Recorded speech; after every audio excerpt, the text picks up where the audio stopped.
बिस्मिल्लाहिर्रहमानिर्रहीम। मैं हूं मलिक मोहम्मद अली। प्रोग्राम बात से बात मलिक मोहम्मद अली के साथ। पाकिस्तान की तरक्की के दुश्मन, बलूचिस्तान की तरक्की के दुश्मन, पंजाब की तरक्की के दुश्मन, सिंध की तरक्की के दुश्मन, केपीके की तरक्की के दुश्मन, गिलगित बल्तिस्तान की तरक्की के दुश्मन, आज़ाद कश्मीर की तरक्की के दुश्मन, पाकिस्तानी कौम के बच्चे बच्चे के दुश्मन बाज नहीं हारे। बलूचिस्तान फिर लहू लहू। अब वक्त आ गया है कि इनका सफाया कर दिया जाए। कौम को रुलाने वाले, पंजाब को रुलाने वाले, गरीब बलोचियों को रुलाने वाले, गरीब सिंधियों को रुलाने वाले, गरीब पठानों को रुलाने वाले इन दहशत गर्दों को इनके सरपरस्तों समेत कुचलने का वक्त आ गया है। बहुत हो गया पाकिस्तान के साथ। अफवाज पाकिस्तान और सिक्योरिटी के अदारे इनके खिलाफ खुली जंग लड़ रहे हैं, कुर्बानियां दे रहे हैं। अब वक्त आ गया है, अब इनसे फाइनल राउंड खेला जाए, इनका सफाया किया जाए। आज के प्रोग्राम में हम आपको हालिया दहशतगर्दी के वाक़यात के मुताल्लिक जो बलूचिस्तान के अंदर हुए हैं बताएंगे। और प्यारे दोस्तों, जिन दोस्तों ने अभी तक हमारे चैनल को सब्सक्राइब नहीं किया, बराए मेहरबानी वो हमारे चैनल को सब्सक्राइब भी करें, लाइक भी करें और शेयर भी करें। बलूचिस्तान के अंदर गुज़श्ता 2-3 रोज के दौरान जो वाक़यात हुए, लेकिन हमारी सिक्योरिटी फोर्सेस भी पीछे नहीं बैठी हुई। उन्होंने भी 20 से ज्यादा दहशतगर्दों का सर कुचला है, कुर्बानियां भी दे रही है।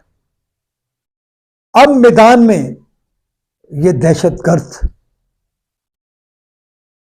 इंशाल्लाह नजर नहीं आएंगे।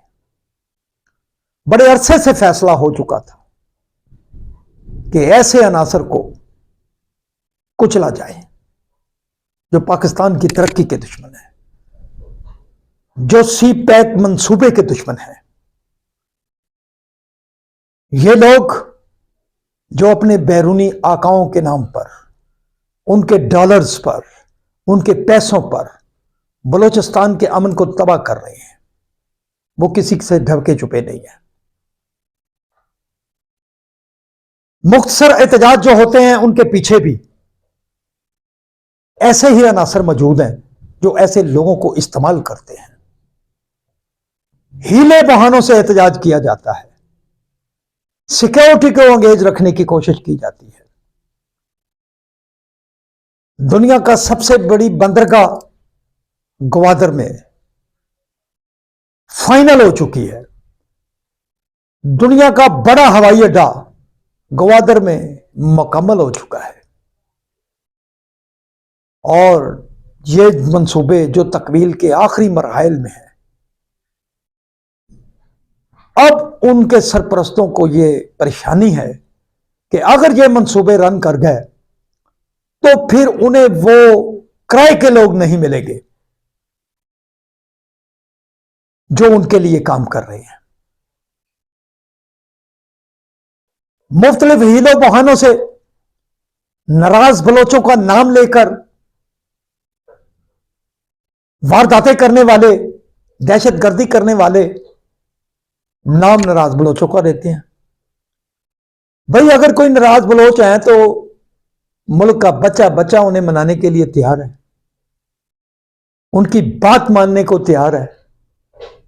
हुकूमत ने भी हमेशा यही बात की है कि अगर कोई नाराज है तो वो आ जाए, आईने पाकिस्तान की सरपरस्ती में आ जाए। लेकिन अगर इस साड़ में वो दहशतगर्दी करेगा, पाकिस्तान के सूबों के अंदर नफरत पैदा करने की कोशिश करेगा, तो फिर वो कुचला जाएगा। उन्हें कुचलना चाहिए। अब और वक्त नहीं है, अब इनको कुचलना होगा। अफवाज पाकिस्तान और सिक्योरिटी फोर्सेस के जवान तो कुर्बानियां दे ही रहे हैं। अब नया ट्रेंड आ गया, फलां सूबे का बंदा है तो उसे बस या कार से उतारो, गोली मार दो। ये क्या हुआ? अब नहीं चलेगा, अब चलना भी नहीं चाहिए। अब फैसला कौन मोड आ गया है। अब तो हम समझते हैं वजीर आला बलूचिस्तान सरफराज भुगटी ने भी कह दिया है कि अब जो नाराज हैं उन्हें मनाया जाएगा, जो दहशत गर्द हैं उनके साथ दहशत गर्दों वाला सलूक होगा। वजीर दाखिला भी वहां मौजूद है। बहरहाल हम समझते हैं कि पूरी पाकिस्तानी कौम शोहदा के साथ है, जिनके साथ जुल्म हुआ है उनके खानदानों के साथ है। अब हम समझते हैं सिपा सलार पाकिस्तान को फाइनल राउंड खेलना होगा। जो भी आए, जो पाकिस्तान की तरक्की का दुश्मन है, जो बलूचिस्तान की तरक्की का दुश्मन है, उसका सर कुचल दे। सलाम पाकिस्तान, सलाम ओवरसीज, अल्लाह हाफिज़।